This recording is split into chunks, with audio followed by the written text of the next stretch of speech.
Mirë se erdhe në botën ku askush nuk është i pafajshëm. Sekrete shqiptare, vendi ku rrëfimet më të thella, më të ndaluara dhe më të pathëna të shqiptarëve marrin zë. Na bëni subscribe për histori të ndryshme. Jam 33 vjeçe dhe për vite me radhë kisha dëgjuar për atmosferën e ditës së verës në Elbasan. Çdo vit shikoja video, foto, njerëz që festonin dhe i thoja vetes, një ditë do të shkoj dhe unë. Këtë vit më në fund e bëra. Ishte një vendim spontan. U zgjova në mëngjes dhe pa menduar shumë u përgatita dhe u nisa.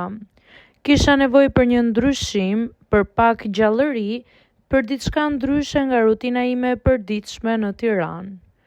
Rrugët ishin të mbushura me makina. Të gjithë dukej sikur po shkonin në të njëjtin drejtim. Kur arrita në Elbasan, u përfshiva menjëherë nga atmosfera. Muzikë në çdo cep, njerëz që qeshnin, fëmijë që vraponin, familje që shëtisnin dhe mbi të gjitha aroma e ballokumeve që ndihej kudo. Ecja pa ndonjë qëllim të caktuar. Thjesht duke shijuar çdo moment. Ndalova her pas here për të parë stenda të ndryshme, për të dëgjuar muzikën dhe për të parë njerëzit. Pas pak ndjeva uri. Si çdo vizitor, vendosa të blej një ballokume. U ndala te një tezë që nuk ishte shumë e madhe, por kishte një radhë të vogël. Një burr rreth të 40-tave qëndronte aty. Nuk bërtiste si disa të tjerë, por thëriste me zë të qetë. Ishte i buzëqeshur dhe kishte një lloj prezence që të bënte të vihej re. Kur erdhi radha ime, u afrova. Një ballokume, të lutem, i thash. Ai ngriti sytë dhe më pa drejt. Nuk ishte një shikim i zakonshëm. Ishte si të më vlerësonte në heshtje për disa sekonda. Një tha? Vetëm një për ty? Po, më mjafton një. Ai mori një ballokume dhe ma zgjati, por nuk e lëshoi menjëherë. Ty do të dëshiroj të jepja 2. Jo, faleminderit, i thash. Ai buzëqeshi dhe më dha ballokumen. Ndërsa po nxirja lekët, ai mori dhe një bugaçe dhe ma zgjati. Këtë e ke nga unë. E pash e habitur. Pse? Sepse sot është fest dhe sepse nuk më ndodh shpesh të më ndalë dikush si ti. Nuk e di pse, por mënyra se si ma tha nuk më dukej normale.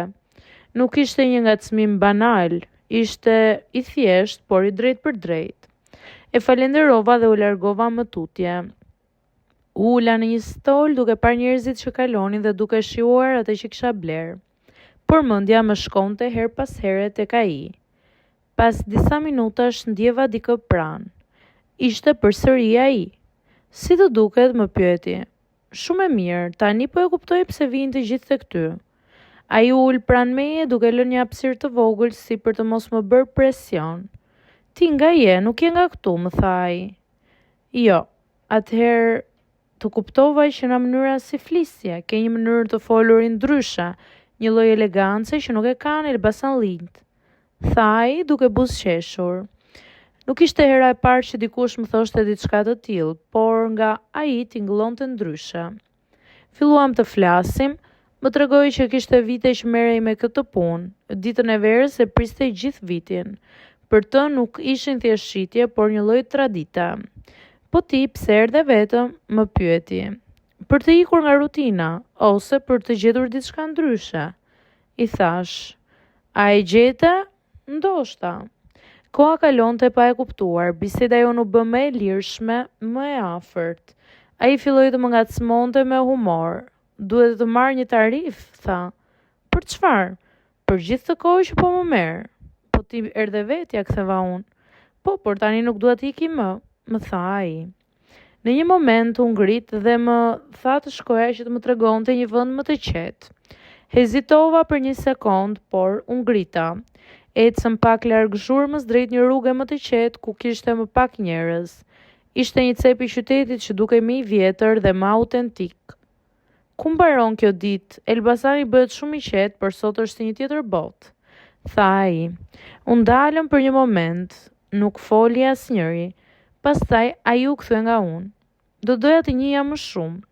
Jo vetëm si vajzë, por për më shumë se sa kaq. Nuk e prisja këto fjalë. E pash për disa sekonda dhe për herë të parë atë ditë nuk dija çfarë të thoja. U largova duke buzëqeshur, por me një ndjesi që nuk më hiqej nga mendja. Kanë kaluar vetëm 4 ditë, por ende e kujtoj çdo detaj. Aromën e ballokumeve, zhurmën e festës dhe atë moment kaq të thjesht kur një i panjohur më dha një bugaçe dhe më la një kujtim që nuk e prisja.